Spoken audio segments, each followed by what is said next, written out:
ये राजधानी दिल्ली का मलकागंज इलाका है जो उत्तरी दिल्ली में आता है, जहां आज सुबह एक 4 मंजिला इमारत गिर गई। सब्जी मंडी इलाके में ये इमारत जहां गिरी वो संसद से 7.9 किलोमीटर की दूरी पर है, दिल्ली सचिवालय से 9.6 किलोमीटर की दूरी पर है और एनडीएमसी के दफ्तर से 9.7 किलोमीटर की दूरी पर है। राजधानी में बड़े बड़े सरकारी कार्यालयों के महज 10 किलोमीटर के दायरे में ये इमारत गिरी और 2 मासूम बच्चों की जान चली गई। यह हादसा सुबह करीब 11:30 से 12 बजे के बीच हुआ। 4 मंजिला इमारत में कई परिवार रहते थे, जिनमें से ज्यादातर लोग उस वक्त घर में मौजूद नहीं थे और नीचे एक दुकान थी जिसमें निर्माण कार्य चल रहा था। मैं सुबह 8:30 बजे आया था यहाँ पे, तो काम चल रहा था और उसके बाद मैं गया थोड़ी देर बाद, तो 12 बजने में 5 मिनट पे ये बिल्डिंग एकदम गिर गई। उससे क्या है कि नीचे एक रिक्शे वाला दबा हुआ है और मेरे ख्याल से एक परिवार है। हादसे के वक्त वहां से कुछ बच्चे भी गुजर रहे थे जो इमारत गिरते ही उसकी चपेट में आ गए। जानकारी मिलते ही पुलिस प्रशासन की टीम मौके पर पहुंची और रेस्क्यू ऑपरेशन शुरू किया। जिस वक्त राहत बचाव कार्य चल रहा था, जी न्यूज की टीम भी वहां पर मौजूद थी। देख सकते हैं भारी तादाद में पुलिस की टीम, राहत काम जो है वो चल रहा है, रेस्क्यू ऑपरेशन जारी है और ये काफी दुखद घटना है क्योंकि हो सकता है अंदर काफी लोग दबे हो। आप देखिए मलबा किस तरह से आपको गिरा हुआ पूरी रोड पे दिखाई दे सकता है। बिल्डिंग्स पे आप ध्यान दीजिए, इस तरह से यहाँ बिल्डिंग के हालात देखिए, कितने पुराने बिल्डिंग्स है, उसके वजह से इन बिल्डिंग्स को खाली कराया गया है। ये कहा जा रहा है कि हो सकता है कि ये भी बिल्डिंग जो है वो गिर जाए। देखिए जो बिल्डिंग 4 मंजिला इमारत गिरी है उसके बगल की बिल्डिंग बहुत ज्यादा कमजोर है, झरझर अवस्था में है, टूटे फूटे अवस्था में बताया जा रहा है, काफी पुराने हैं। इस वजह से इन्हें भी खाली करा दिया गया है। रेस्क्यू के दौरान सबसे पहले एक व्यक्ति को बाहर निकाला गया, जिसे फौरन अस्पताल भेजा गया।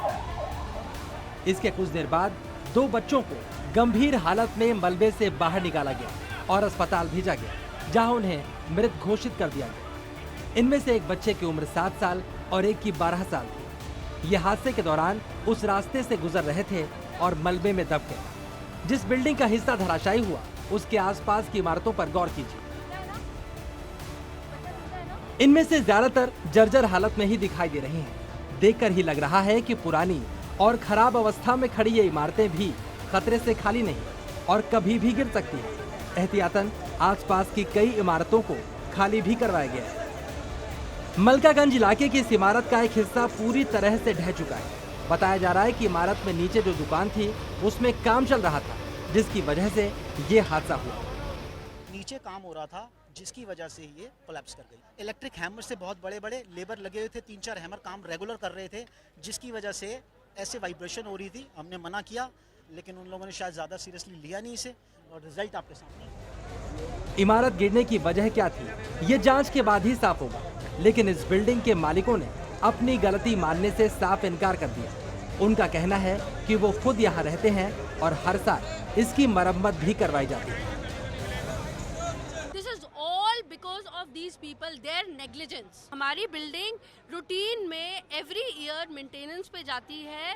आप सोचिए ना, 3 फ्लोर पे हम जब रह रहे हैं, every family has 4 family members, तो हम कोई शैटर्ड बिल्डिंग में थोड़ी रहेंगे। दिल्ली पुलिस ने मामले में सख्त कार्रवाई करने की बात कही है।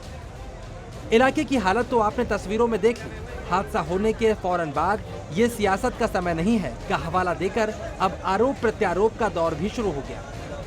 एमएलए साहब ने आज बताया है मुझे कि एमसीडी को कंप्लेंट की गई थी, एमसीडी को एक्शन लेना था। सर, इस पूरे इलाके में बहुत सारे जो है इलीगल इस तरह की जर्जर बिल्डिंग्स हैं। मैंने जैसे पहले बताया, जितनी भी जर्जर बिल्डिंग है, जितनी भी डेंजरस बिल्डिंग है, उन सबके खिलाफ एमसीडी को एक्शन लेना चाहिए, सबको तोड़ना चाहिए। आम आदमी पार्टी के विधायक दिलीप पांडे ने हादसे के लिए बीजेपी को जिम्मेदार ठहराया है। ये एक बिल्डिंग नहीं है, 2-4 भी नहीं है, पूरी दिल्ली के अंदर 1100-1150 बिल्डिंग्स ऐसी आइडेंटिफाइड हैं और हमने नहीं आइडेंटिफाई करे। बीजेपी के अधीन आने वाले बिल्डिंग डिपार्टमेंट ने ही आइडेंटिफाई किया है जो कोलैप्स होने के कगार पे हैं, लेकिन उन बिल्डिंगों का, उस रिपोर्ट का इस्तेमाल सिर्फ पैसा वसूली के लिए किया जाता है। मुझे लगता है कि ये सियासत का समय नहीं है।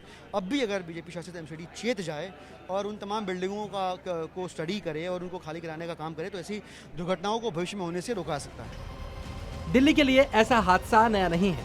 चांदनी चौक, लक्ष्मी नगर में पहले भी इमारत गिरने के बड़े हादसे होते रहे, लेकिन सवाल ये है कि इनसे बचने के लिए क्या किया जा सकता है। हम अनऑथराइज कॉलोनीज को लेजिटिमेट करके और उस पर इम्पोजिशन नहीं करेंगे प्लानिंग लॉस के, तब तक ये घटनाएं होती रहेंगी। जो डेंजरस बिल्डिंग्स हों उसका एक प्रोसेस होता है, उनको या तो स्ट्रक्चरल रिहेबिलिटेशन के लिए टाइम से प्रपोज करें या उन्हें खाली करा के सील करें। यानी योजनाबद्ध तरीके से इमारत का ढांचा तैयार होना जितना जरूरी है, उतना ही ये ध्यान रखना भी जरूरी है कि आप जिस इमारत में रहते हैं उसकी हालत कैसी है।